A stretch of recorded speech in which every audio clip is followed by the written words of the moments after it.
All right, my friends, he got away with it. Donald Trump has been sentenced very strongly with no penalty after 34 guilty criminal counts in the New York hush money case. CNBC reports, fresh off of the sentence this morning, Trump sentenced without penalty in New York hush money case. President-elect Donald Trump was sentenced to unconditional discharge in his criminal hush money case. Trump, who attended the hearing remotely, was found guilty in a New York court of falsifying business records in connection with a payment to porn star Stormy Daniels before the 2016 election. The U.S. Supreme Court refused to stop the sentencing. We will get to that in a moment. Manhattan Judge Juan Merchan sentenced Trump to unconditional discharge. This means no jail, no probation, and no fine.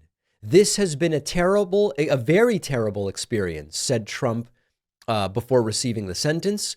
This has been a political witch hunt to damage my reputation so I would lose the election. So a couple different things. Number one, was this the expected outcome?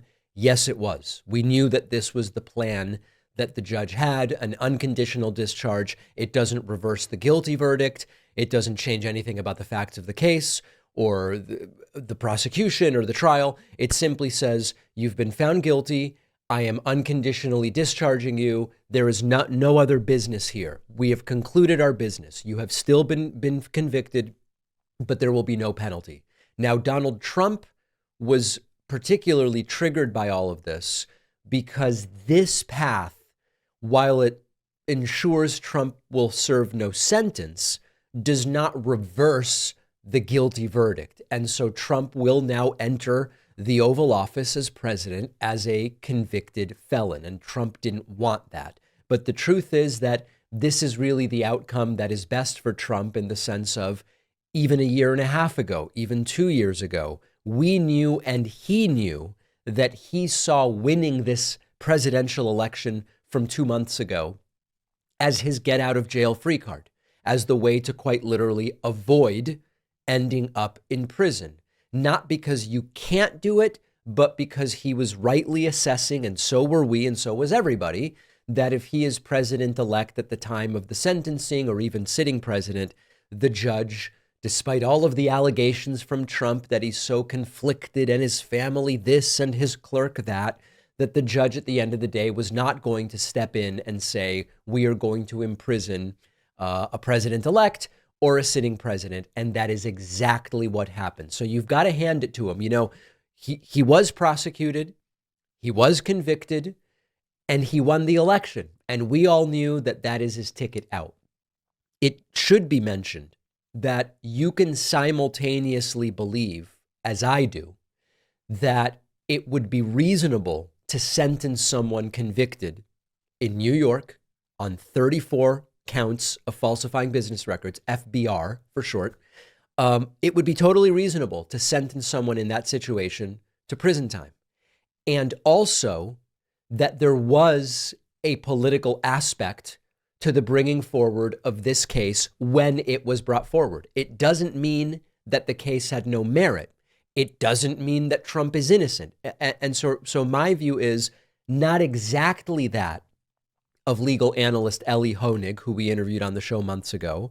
But I think it's hard to argue that there is no component whatsoever here that was, okay, this isn't just a random potential defendant. It is indeed Donald Trump. Now, I believe that the charges could and should have been brought earlier, and it may have circumvented a lot of the timing of the sentencing that ultimately became problematic. But we can both acknowledge that part of the decision to charge Trump in this case, when it was done, came from the discretion that prosecutors have. Not everybody gets charged with this. Some people do, some people don't. Given that he was indeed convicted, it wouldn't be crazy to say he gets prison time, and many people who are convicted on a felony falsifying business records do get prison time. So that's it. Trump got out, at least of this one, without any jail time. Let's discuss what the Supreme Court did not do for Trump, because that's interesting as well. If you want to change your IP address when watching or downloading large video files, you need a VPN. Most VPNs come with a lot of buffering and waiting when you're dealing with video, but our sponsor, Private Internet Access, will not subject you to that. PIA is the only VPN fully optimized for lightning-fast streaming and downloading 4K content without the buffering. Changing your IP address with a VPN lets you do things like watch the UK version of Netflix or the Australian version of Hulu, so you can watch lots of great content not normally available in your country.